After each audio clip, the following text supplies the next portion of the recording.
Hello guys, Andrew here. Welcome back to Drew Tutorial. And in this video, I'm going to show you how to hide fields on your user profile on monday.com. So go ahead and click your account on the upper right hand side, and I'm going to click in my profile and show you what it looks like. So these are the current fields that are here, and yeah, basically I can show or hide whatever I want.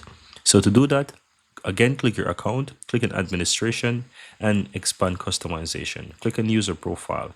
Here you can find the fields. The only field that you cannot really hide there is the email. It has to be visible.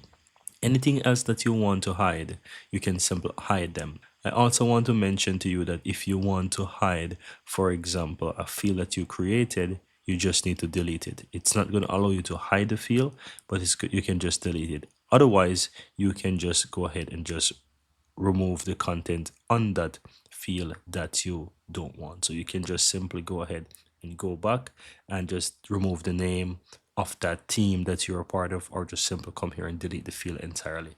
And that's give you more control over what's shown there on your page. So as you can see, I hide everything, and I'm going to click on my account and click on my profile, and you will see that everything is actually hidden. And if I wanted to delete this, I would just need to go ahead and just go back into the administration, as you can see here, and just hit delete, and you would be able to see here that it's gone fully. I need to refresh anyways, and here you can see that it's gone. And that's pretty much it, guys. Very easy and very simple.